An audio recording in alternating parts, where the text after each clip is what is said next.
continued viewership. Before we begin, tell us, where in the world are you watching from? We love knowing our global reach. Now, let's dive into today's story. Chapter 1. The Empire's Shadow. Roman Castellano stood at the floor-to-ceiling windows of his father's corner office, watching the city sprawl beneath him like a chessboard waiting for the next move. At 34, he possessed the sharp features of old Italian nobility mixed with the cold calculation of American business. Dark eyes that missed nothing, a jaw that never showed weakness. The Castellano Empire stretched across 3 states, legitimate businesses fronting more profitable ventures that existed in society's gray spaces. Vincent Castellano had built this kingdom from nothing, transforming a small construction company into a sprawling network of enterprises.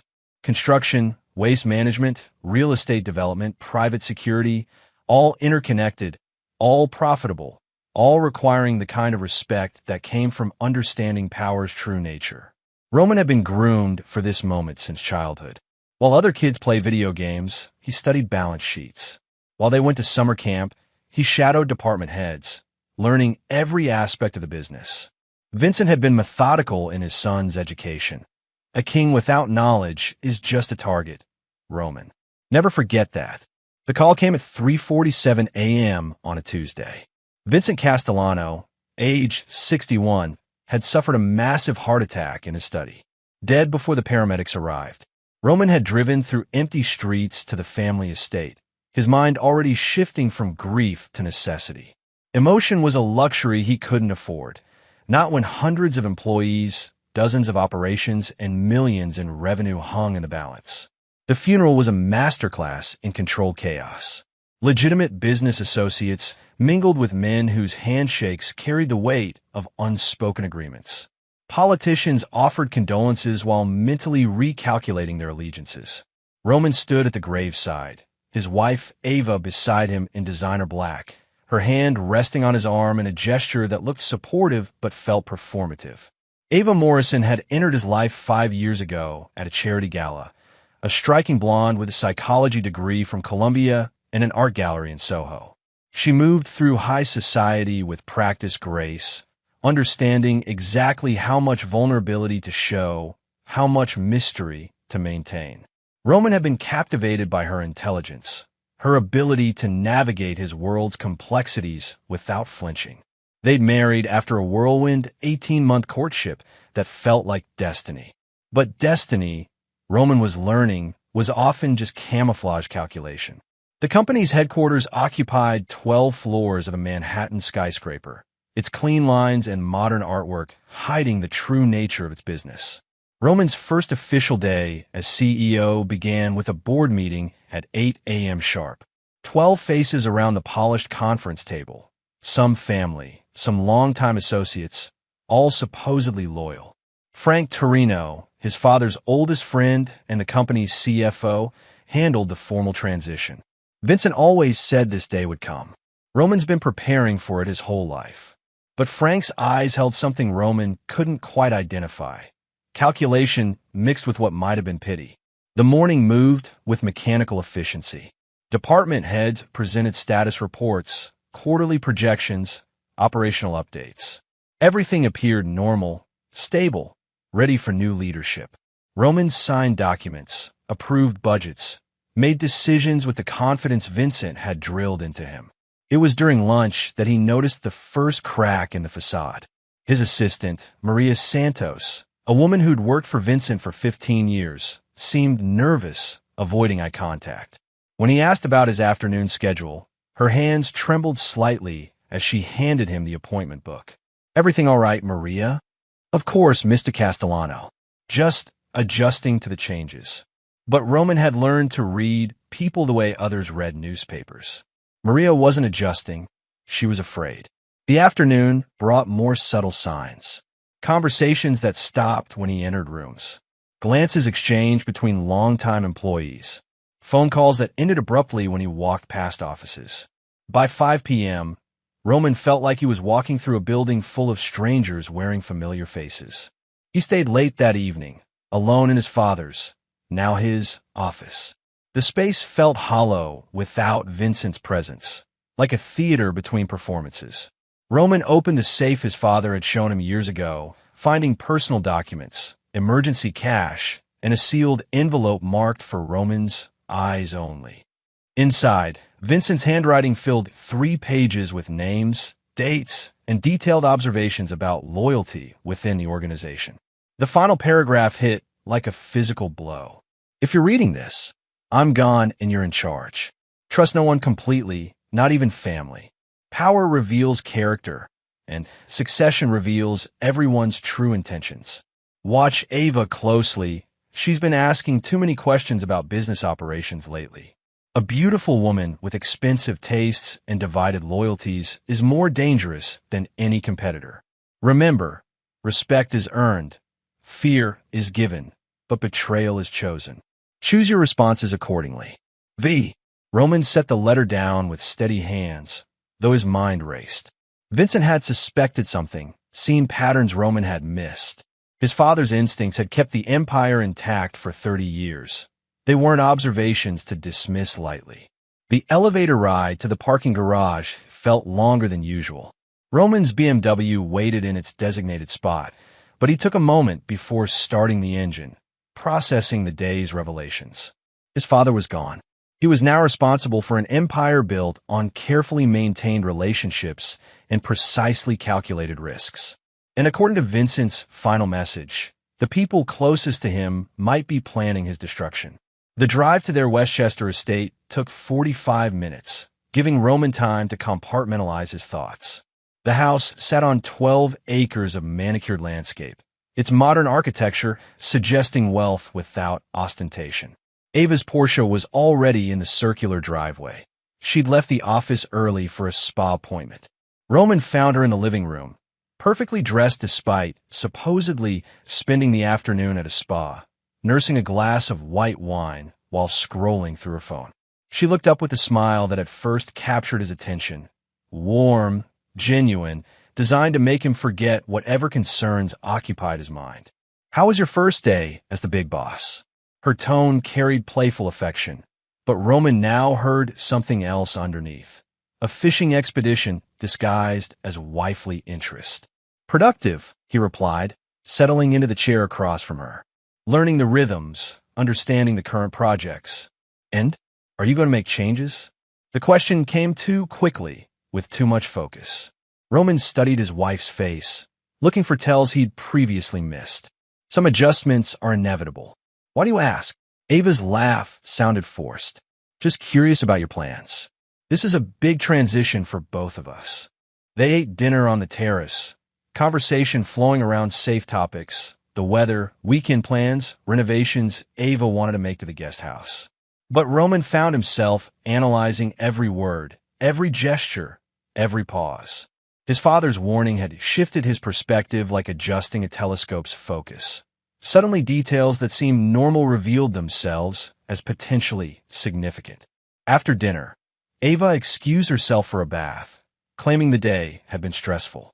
Roman retreated to his study, ostensibly to review quarterly reports, but actually to think.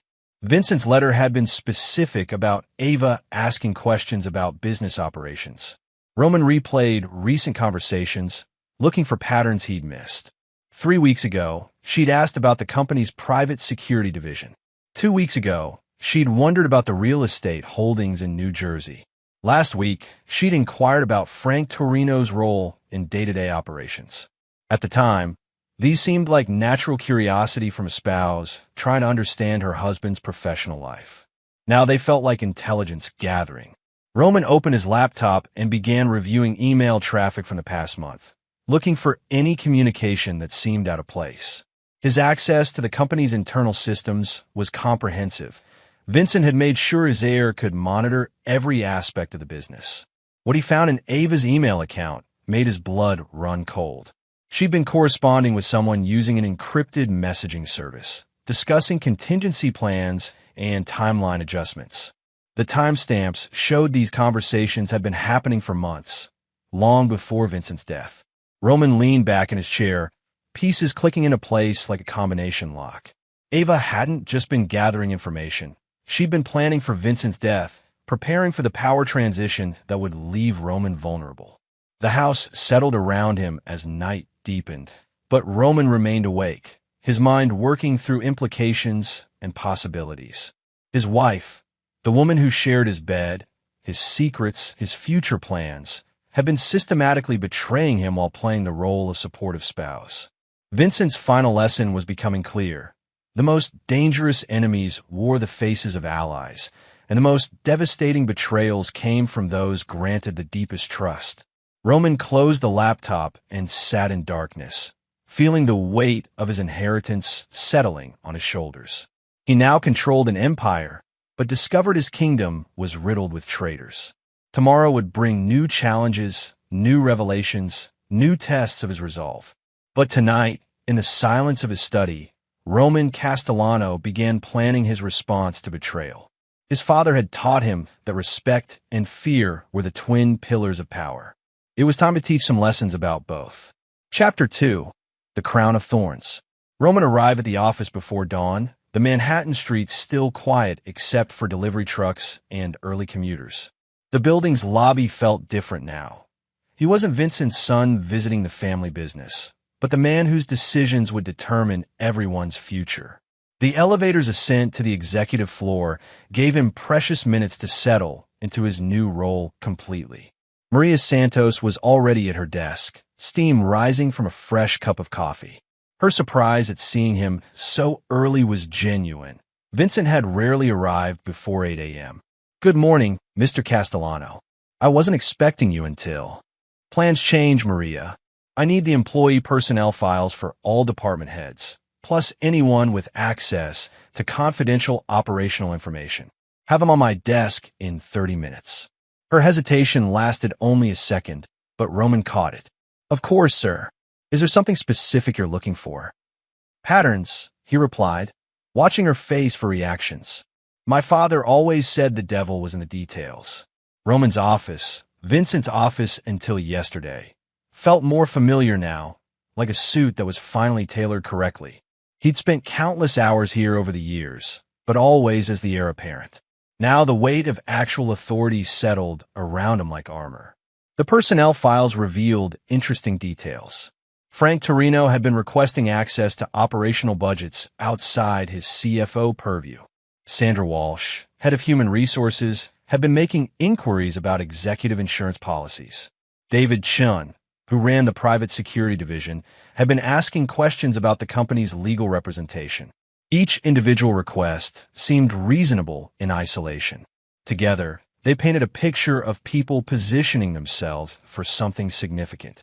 Maria returned with coffee and the morning's priority messages. Roman noticed she avoided mentioning his wife, though Avi usually called by this time to wish him luck on important days. The absence felt deliberate rather than accidental. "Has my wife called this morning?" "No, sir." "Should I reach out to Mrs. Castellano?" "That won't be necessary." Roman spent the next 2 hours reviewing the company's organizational structure with fresh eyes. Vincent had built layers of authority that prevented any single person from having complete operational knowledge. But Roman was discovering that several key players had been systematically expanding their access over the past 6 months. The pattern was subtle but clear. Someone had been preparing for a power vacuum, positioning loyal allies to control crucial aspects of the business when Vincent was no longer there to maintain oversight. Frank Torino knocked on his door at 10 a.m. sharp, carrying a leather portfolio and wearing the expression of a man about to deliver difficult news. "Roman, we need to discuss some operational concerns that have come up." "What kind of concerns?" Frank settled into the chair across from Roman's desk, his movements careful and measured. "Several department heads have been expressing uncertainty about the transition. Nothing personal, you understand, but your father had very specific ways of handling certain aspects of the business. Meaning some of our more sensitive operations require a particular kind of oversight. Experience with the nuances involved." Frank's tone suggested he was trying to be diplomatic while delivering an ultimatum. Roman leaned back in his chair, studying the man who'd been his father's friend for 3 decades. "Frank, are you suggesting I'm not capable of running my own company?" "Not incapable, just inexperienced with certain complexities. Perhaps it would be wise to maintain the current operational structure while you learn the ropes.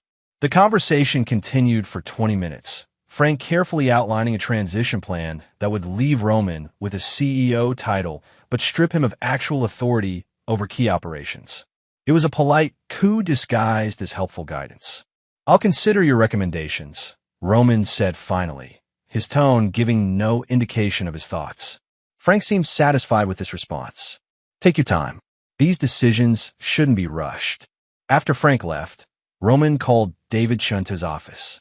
The security division head was a former Marine who joined the company 5 years ago, bringing military precision to protecting company assets and personnel. Roman had always respected David's straightforward approach. "David, I need you to run background checks on several employees. Quietly, thoroughly, and with complete discretion." David's expression didn't change. "Any particular reason for concern?" "Call it due diligence. I want to understand who's been asking questions about operations outside their departments. Should I include family members in this review?" The question hung between them like a challenge. David knew exactly what he was asking, and his willingness to ask it suggested either complete loyalty or complete betrayal. "Include everyone," Roman said finally. "And David, this conversation never happened." "Understood." Lunchtime brought an unexpected visitor. Ava appeared in his office doorway with takeout from his favorite Italian restaurant, dressed in a way that suggested she'd put considerable thought into her appearance. "Thought you might be too busy to eat," she said, setting containers on his desk with practiced efficiency. "Thoughtful of you." Roman watched her movements, noting the subtle tension in her shoulders. "How was your morning?" "Productive. I had a meeting with the gallery's new investor, then lunch with Diana Morrison." She mentioned her sister casually, but Roman caught the significance. Diana worked for a competing real estate development firm. They ate in companionable silence for several minutes before Ava shifted to her real purpose. "Frank stopped by the house last night after you went to sleep. He seemed concerned about something." Roman kept his expression neutral. "What kind of concerns?" "He mentioned that some of the senior staff are worried about continuity. Apparently, there are aspects of the business that require specialized knowledge." Ava's choice of words echoed Frank's earlier conversation almost exactly. "And what do you think about these concerns?" Ava's smile was perfectly calibrated, supportive but slightly worried. "I think you're incredibly capable, but maybe there's wisdom in transitioning slowly. Your father built something remarkable, and preserving that legacy should be the priority." Roman finished his meal, while Ava outlined a vision of gradual transition that would keep him safely isolated from real operational control. Her argument was logical, well-rehearsed, and completely designed to neutralize him as a threat to whatever plan was already in motion. "I appreciate your perspective," he said when she finished.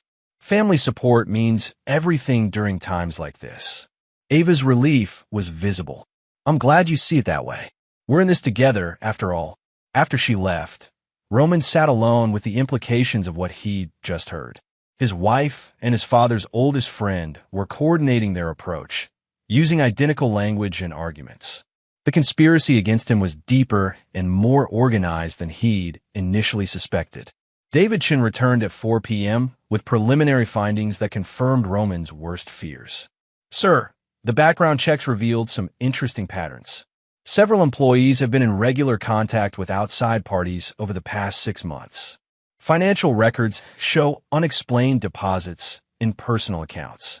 Phone records indicate coordination that extends beyond normal business relationships." "How many people are we talking about?" "At least 12 in positions of authority, possibly more. The pattern suggests a well-organized effort to undermine your succession." Roman absorbed this information without visible reaction. "And family members?" David's pause spoke volumes before he answered. "Mrs. Castellano has been meeting regularly with Tony Marchetti." The name hit Roman like a physical blow. Tony Marchetti was his cousin, Vincent's nephew, and someone who'd always believed he should inherit control of the family business. More importantly, Tony had been like a brother to Roman growing up. They'd shared secrets, dreams, and ambitions. "How regularly?" "Weekly meetings for the past 3 months. always in private locations, always using personal vehicles rather than company cars. Roman stared out the window at the city below, processing the magnitude of the betrayal. His wife and his cousin, the two people he'd trusted most completely, had been planning his downfall while he grieved his father's death and prepared to honor Vincent's legacy. David, I need you to arrange comprehensive surveillance on everyone we've discussed. I want to know where they go, who they meet, what they say. Can you handle that without compromising operational security? Absolutely. Should I include contingency plans for if the situation escalates? What kind of contingencies? David's military background showed in his tactical thinking. Physical security for you and your assets. Isolation protocols for hostile actors. Neutralization strategies if necessary. Roman considered this for a long moment. Vincent had always said that business was war conducted by other means, but Roman was beginning to understand that sometimes war was simply war. Prepare the contingencies, but don't implement anything without my direct authorization. Understood, sir. As evening approached, Roman made a decision that would have been unthinkable 24 hours earlier. He called his personal attorney, requesting an immediate review of all legal documents related to the company structure, his marriage, and his father's estate. The pieces were becoming clear. Ava and Tony had been preparing for Vincent's death, positioning themselves to manipulate Roman's inexperience and grief. They'd recruited allies within the company, promised benefits to those who supported their coup, and systematically undermined his authority before he'd even assumed it. But they'd made one crucial miscalculation. They'd assumed Roman would react with emotion rather than calculation, that grief would make him vulnerable rather than focused. They'd never considered that Vincent's son might possess the same ruthless intelligence that had built the empire they were trying to steal. Roman left the office that evening with a new understanding of his position. He wasn't just inheriting a business. He was inheriting a war that had been planned and prepared during his father's final months.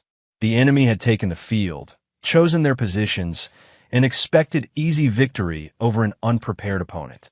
They were about to discover their mistake. The drive home took him through Queens, past neighborhoods where Vincent had first learned the rules of power and respect. Roman found himself thinking about those early lessons, understanding now why his father had been so insistent on teaching him that loyalty was earned through strength, never through weakness. Tomorrow would bring new challenges, new revelations about the scope of the conspiracy against him. But tonight, Roman Castellano was no longer Vincent's grieving son. He was a man who'd inherited a crown of thorns and was prepared to wear it. The war for his empire was about to begin. Chapter 3. The Resignations Symphony. Roman entered his office the next morning to find 32 resignation letters arranged on his desk like a coordinated assault. Each envelope was identical. Expensive paper, formal letterhead, precise timing. The symbolism was unmistakable. His supposed allies had chosen this moment to abandon ship, leaving him isolated and presumably powerless. Maria Santos stood in the doorway, her face pale with what Roman now recognized as guilty knowledge. They were delivered by messenger service at 7 a.m., sir, all at once. Roman picked up the first letter, Frank Torino's resignation, effective immediately. The language was professionally respectful, but emotionally cold, citing philosophical differences regarding operational direction and concern for the company's future stability. Sandra Walsh from Human Resources had written 3 paragraphs explaining her difficult decision to pursue other opportunities. David Chin's letter was characteristically brief. Effective immediately, I am resigning my position as head of security. Best wishes for your future endeavors. One by one, Roman read through the carefully crafted betrayals. Department heads, senior managers, longtime family associates, all presenting identical reasoning for their sudden departure. The coordination was flawless, the timing devastating. But Roman felt no devastation. Instead, cold calculation settled over him like armor. His enemies had just revealed themselves completely, abandoning subtlety for dramatic effect. They'd expected shock, panic, desperate attempts to negotiate their return. Instead, they'd given him a comprehensive list of everyone who needed to be destroyed. Maria, cancel all my morning appointments and get my wife on the phone. Tell her I need to see her immediately. Should I try to reach any of the department heads? Perhaps there's been some misunderstanding. No misunderstanding, Roman interrupted. They've made their positions clear. Ava arrived within 30 minutes, her expression carefully crafted to suggest concerned confusion. She wore a charcoal gray suit that made her look both professional and sympathetic, the perfect outfit for comforting a husband whose world was supposedly collapsing. Roman, what's happening? Maria said there was some kind of emergency. Roman gestured to the resignation letters spread across his desk. 32 resignations, all delivered this morning, all citing the same concerns about my leadership capabilities. Ava's performance was flawless, shock followed by outrage, followed by protective anger. That's outrageous. How dare they abandon you during such a difficult time? Interesting choice of words. Abandon suggests they were ever really with me to begin with. Roman watched his wife process this comment, seeing her recalibrate her approach in real time. What do you mean? I mean, this level of coordination doesn't happen overnight. This has been planned for months. He leaned back in his chair, studying her face. The question is whether you're as surprised as you're pretending to be. For just a moment, Ava's mask slipped. Roman saw calculation replace confusion, strategy override emotion. Then the performance resumed, but he'd seen enough. Roman, you're obviously under enormous stress. Maybe you should consider that some of these concerns might be legitimate. Your father had very specific relationships with these people. My father had very specific warnings about certain people. Ava's eyes sharpened. What kind of warnings? Roman stood and walked to the window, letting silence build between them. When he spoke, his voice carried a new edge. Not the grief-stricken son she'd been manipulating, but something harder and infinitely more dangerous. Ava, do you remember our second date? You asked me what I'd learned from my father about business. I told you he taught me that the most important skill in leadership was recognizing when people were lying to you. I remember. What does that have to do with? I'm very good at recognizing lies now. Roman turned to face her directly. And I've been lied to extensively by people I trusted completely. The silence stretched between them like a blade. Ava's composure held, but Roman could see her mind racing through options, assessing risks, preparing new strategies. If you have something to say to me, just say it. Roman smiled. Not the warm expression she was used to, but something cold and predatory. I'm saying that everyone who resigned today made a serious miscalculation. They assumed I'd be weak, that I'd panic, that I'd beg them to reconsider their decisions. And you won't. I don't negotiate with traitors. The word hung between them like a declaration of war. Ava's careful composure finally cracked, revealing the intelligence and calculation that had been hidden beneath years of performance. Roman, you're making a mistake. These people aren't your enemies. They're trying to protect something your father spent his life building. Maybe you should listen to their concerns instead of assuming conspiracy where none exists. Where's Tony? The question came without warning, catching Ava off guard. What? My cousin Tony. Where is he this morning? How would I know where Tony is? Roman opened his desk drawer and pulled out photographs David Chun had provided, images of Ava and Tony meeting in coffee shops, restaurants, parking garages. Months of secret meetings documented in stark black and white. Ava stared at the photos without speaking, her face cycling through emotions before settling on cold resignation. The performance was finally over. How long have you known? Does it matter? Roman spread the photos across his desk like playing cards. The question is whether you're going to continue lying or start explaining. Ava sat down heavily, her careful posture dissolving into something more genuine and infinitely more dangerous. Your father was 71 years old and running a business that required someone half his age. Tony has been handling most of the real operational decisions for the past 2 years. And you thought he should inherit instead of me. I thought the business should be run by someone who understood it completely. Ava's voice carried no apology, only pragmatic calculation. You've been kept away from the sensitive operations, Roman. You know the legitimate businesses, but you don't understand how everything really works. Roman felt pieces clicking into place. So you and Tony decided to stage a coup. We decided to prevent a disaster. Ava leaned forward, her intelligence finally visible without pretense. Roman, there are aspects of this business that could destroy you if handled incorrectly. People who could expose everything if they lost confidence in leadership. Tony knows how to manage those relationships. You don't. Yet, the word carried implications that made Ava pause. What do you mean? I mean that education can be acquired. Relationships can be rebuilt. Trust can be earned. Roman's smile was sharp as broken glass. But betrayal is permanent. Ava stood abruptly, her composure cracking further. Roman, if you're in charge of this company, we're out. All of us. The people who actually keep things running, who understand the real business, who have the connections that matter.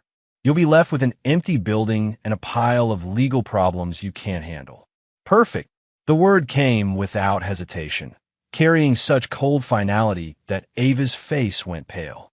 No way. Perfect, Roman repeated, standing to face his wife directly. Because now I know exactly who my enemies are, what they're planning, and how they've been positioning themselves. You just handed me a complete list of everyone who needs to be removed. Ava backed toward the door, finally understanding that her husband wasn't the grief-stricken heir she'd been manipulating. Roman, you don't understand what you're doing. These people have information that could what? Destroy me? Expose family secrets? Bring down everything my father built. Roman's laugh was without humor. Ava, do you think Vincent Castellano's son reached adulthood without learning how to handle dangerous people with dangerous information? You're making a mistake. The only mistake I made was trusting people who were already planning my destruction. Roman walked around his desk, advancing slowly. But that's a mistake I'll never make again. Ava fumbled for the door handle, her carefully planned coup dissolving into desperate retreat. This isn't over, Roman. You can't run this business alone. I won't be alone. I'll have loyal people around me. People who understand that betrayal has consequences. And what about us? What about our marriage? Roman's expression didn't change. Our marriage ended the moment you started planning with Tony. Everything since then has been theater. Ava left without another word, her heels clicking against the marble floor like a countdown timer. Roman remained standing by his window, watching the city below and feeling the weight of absolute clarity. His enemies had revealed themselves completely, abandoning subtlety for what they'd assumed would be a decisive strike. They'd expected panic, negotiation, desperate attempts to maintain relationships that had been poisoned months ago. Instead, they'd freed him from any obligation to show mercy. Roman returned to his desk and began making phone calls. Not to the people who'd resigned. They were already dead to him. Instead, he called contact his father had made over 30 years of careful relationship building. Lawyers, accountants, investigators, security specialists. People who understood that loyalty was rewarded and betrayal was punished. By noon, Roman had assembled a team of professionals who owed their primary allegiance to Vincent Castellano's memory and his son's future. By evening, he would have comprehensive intelligence on every aspect of the conspiracy against him. And by tomorrow, the war for his empire would begin in earnest. Maria Santos appeared in his doorway as afternoon shadows lengthened across the office. Mr. Castellano, should I prepare termination paperwork for the employees who resigned? No need, Maria. They've already terminated themselves. Roman looked up from the strategic notes he'd been making. But I do need you to prepare new contracts for their replacements. We're going to rebuild this company with people who understand loyalty and the operational issues they mentioned, the sensitive aspects of the business. Roman's smile was cold as winter. Those will be handled by people who understand that some lessons are only learned once. The Resignations symphony had played its final note. Now it was time for Roman Castellano to compose a very different kind of music, one that would teach his enemies exactly what happened to those who mistook grief for weakness. Chapter 4. The Hunter's Education. Roman spent his first week alone in the building like a detective studying a crime scene. With a mass exodus of senior staff, he had unprecedented access to offices, files, and systems that had previously been compartmentalized. What he discovered painted a picture of systematic preparation for his father's death that went back nearly a year. Frank Torino's office yielded the most damning evidence. Hidden in a locked filing cabinet that Roman opened with his master key were detailed financial projections showing how the company would be restructured under Tony's leadership. Revenue streams Roman had never heard of, client relationships he'd been kept away from, operational procedures that painted his supposed inheritance as merely the legitimate front for something much larger and more complex. Vincent's empire wasn't just construction and waste management. It was a carefully orchestrated network of services that operated in the spaces between legal and illegal, providing solutions for people who couldn't solve problems through conventional means. Private security that occasionally became private enforcement. Real estate development that sometimes required convincing reluctant sellers. Waste management that disposed of more than just garbage. Roman had always known his father's business existed in gray areas, but the scope of operations revealed in these files was staggering. Vincent had built an organization that served as the infrastructure for half the questionable business dealings in 3 states. And Roman had been deliberately kept ignorant of all of it. Sandra Walsh's computer contained correspondence with employment agencies, showing she'd been recruiting Tony's people to replace key personnel months before Vincent's death. David Chin's security files revealed surveillance reports on Roman himself, his movements, his relationships, his potential vulnerabilities documented with clinical precision. But the most devastating discovery came in Ava's personal effects, which she'd left behind in her hurried departure. Hidden in her designer handbag was a burner phone containing text messages that revealed the true scope of the conspiracy. Roman suspects something. We may need to accelerate the timeline. Ava to Tony, dated 2 days after Vincent's funeral. Frank is nervous about the financial transitions. Make sure he understands his position is secure under new management. Tony to Ava, 3 days ago. Once the resignations are submitted, we'll have 48 hours to consolidate control before he can mount any serious response. Ava to Tony, yesterday morning.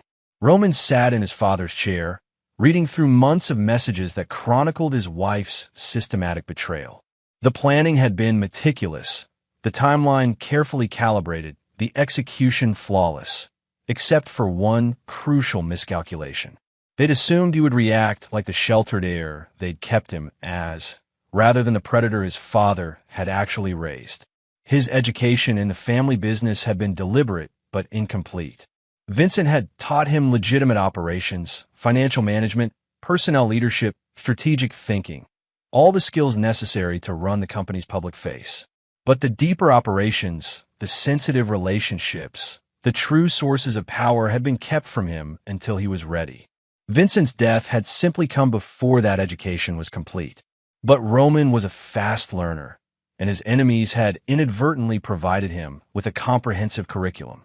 He spent 3 days studying every file, every record, every piece of correspondence he could find. Names of clients who required discreet services. Lists of public officials who received monthly consulting fees for unspecified services. Detailed records of problems solved and debts collected through methods that never appeared in official reports. By Thursday, Roman understood exactly what his father had built and how it operated. By Friday, he was ready to begin taking back. His first call was to Albert Morrison, a man whose name appeared frequently in Vincent's private files, but whom Roman had never met. Morrison answered on the second ring with a voice that suggested he'd been expecting this conversation. Roman Castellano, I've been wondering when you'd call. Mr. Morrison, I believe we need to discuss some business arrangements that were interrupted by recent personnel changes. I heard about the resignations. Unfortunate timing. Morrison's tone suggested he understood exactly what those resignations represented. Perhaps we should meet in person. There are matters that require delicate handling. They arranged to meet that evening at a restaurant Morrison specified, an establishment that Roman recognized from his father's private calendar. When he arrived, Morrison was already seated in a back booth that provided privacy and clear sight lines to all entrances. Albert Morrison was 70 years old, distinguished, and carried himself with the confidence of someone accustomed to wielding power from behind the scenes. His handshake was firm, his eyes calculating, his manner suggesting this was an interview as much as a business meeting. "Your father and I worked together for 25 years. Morrison began without preamble. He solved problems for people who couldn't solve them through conventional means. The question is whether you understand what that really meant. I'm learning. Learning isn't enough in this business. Understanding is essential, but commitment is everything." Morrison leaned forward. "Roman, the services your father provided required absolute discretion, complete reliability, and the kind of judgment that comes from understanding consequences. Can you provide those qualities?" Roman met the older man's gaze directly. "Mr. Morrison, my father's death was the beginning of a carefully planned coup designed to strip me of everything he built. The people who organized that coup made one crucial error. They assumed I'd react with weakness rather than strength. I'm here because I intend to prove them wrong." Morrison smiled for the first time. "Good. Because the alternative to working with you is working with Tony Marchetti, and that boy has always confused ambition with capability." Over the next 2 hours, Morrison outlined a network of relationships that Vincent had spent decades building. Judges who owed favors for problems quietly resolved. Politicians who'd received campaign contributions in exchange for regulatory flexibility. Business leaders who needed assistance with competitors or unions or legal complications that couldn't be addressed through normal channels. Your father never left evidence, never made threats, never did anything that could be traced back to official business. But when people needed certain kinds of problems to disappear, they came to Vincent, and he delivered results. What kind of problems? The kind that end careers, destroy reputations, or send people to prison if they're not handled correctly. Morrison's expression was serious. "Roman, are you prepared to inherit that level of responsibility?" Roman thought about Ava's betrayal, Tony's coup, the systematic dismantling of everything Vincent had built. He thought about 32 resignations designed to leave him powerless and isolated. He thought about years of being kept from understanding his own heritage. "Mr. Morrison, I'm prepared to inherit everything my father built, and I'm prepared to use it. Then we should discuss your immediate problems." Tony has been reaching out to our mutual contacts, suggesting that the transition wasn't as smooth as originally planned. He's positioning himself as the more experienced alternative. "And what do you think of his position?" Morrison's laugh was cold. "I think Tony Marchetti is an ambitious child who never understood that this business is built on trust earned over decades. He assumes he can inherit Vincent's relationships through intimidation and promises he's not equipped to keep. Meaning he's already made mistakes that are going to cost him dearly. And you're going to help me ensure those costs are extracted properly." Roman felt pieces clicking into place. "What kind of mistakes?" "The kind that happen when someone tries to manage sensitive operations without understanding the full scope of what's involved." Morrison leaned back. "Tony has been promising continuity to clients while fundamentally misunderstanding how their problems were actually solved. He's created vulnerabilities that your father would never have allowed." Over the next hour, Morrison detailed a situation that was spiraling beyond Tony's control. A federal judge who'd received assistance with a gambling problem was now being pressured for favorable rulings. A city councilman who needed help with a DUI was being asked to approve contracts he couldn't legally support. A construction company owner who'd required labor negotiation assistance was being pushed to accept terms that would expose the entire operation. Tony believes that fear is the only tool necessary for control. He never learned that sustainable power comes from being indispensable rather than threatening. And these clients are becoming nervous. These clients are becoming desperate, and desperate people make terrible decisions that expose everyone involved. Morrison's expression grew serious. "Roman, within 2 weeks, Tony's approach is going to create a crisis that could bring down everything your father built. Unless someone intervenes." Roman understood the opportunity being presented. "What kind of intervention?" "The kind that demonstrates you understand how this business really works. The kind that shows these clients why Vincent Castellano's son is someone they should trust." Morrison smiled. the kind that ensures Tony Marchetti learns the cost of overreaching. They spent another hour discussing specifics, names, dates, leverage points, and strategic approaches. Morrison provided Roman with contact information for Vincent's key clients, along with detailed briefs on their situations and needs. Your father always said that information was the most valuable currency in any negotiation. He collected it carefully, used it sparingly, and never wasted it on personal vendettas. Morrison stood to leave, but he also said that betrayal required consequences severe enough to deter future betrayals. And what kind of consequences did he have in mind? Morrison's smile was sharp as broken glass, the kind that ensure his enemies never forget the lesson. Roman left the restaurant with a comprehensive understanding of both opportunity and responsibility. His enemies had assumed that stripping away the company's senior leadership would leave him powerless. Instead, they'd given him direct access to the true sources of power his father had spent decades cultivating. Tony was overplaying his hand, Ava was overestimating her importance, and Frank was discovering that financial knowledge without operational understanding was worthless. But Roman now had both. The drive home took him through neighborhoods where Vincent had first learned the rules of power and consequence. Roman found himself thinking about those early lessons, understanding now why his father had been so insistent on teaching him that respect was earned through results, not promises. Tomorrow would bring the beginning of his real education in family business. But tonight, Roman Castellano was no longer the sheltered heir his enemies had underestimated. He was a man who'd inherited both an empire and the knowledge to use it. The hunter had become the hunted. Now it was time to reverse those roles permanently. Chapter 5. The Web Unravels. Roman's new understanding of the family business transformed his perspective completely. What had seemed like devastating betrayal now appeared as strategic opportunity. His enemies had isolated themselves from their power base, while providing him with complete intelligence on their plans and capabilities. The key was patient execution rather than emotional reaction. Monday morning brought Roman's first test of his expanded knowledge. Judge Harrison Blackwell called the private number Morrison had provided, his voice tight with anxiety that suggested Tony's inexperience was already creating problems. I need to speak with Vincent's successor about a sensitive matter that's becoming complicated. This is Roman Castellano. What can I do for you, Your Honor? There's a situation developing that requires the kind of careful handling your father specialized in. Unfortunately, the person who's been representing your organization lately doesn't seem to understand the nuances involved.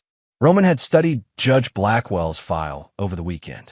Vincent had helped resolve a gambling problem that could have destroyed the judge's career, accepting Blackwell's gratitude in the form of favorable consideration for certain legal matters affecting family business.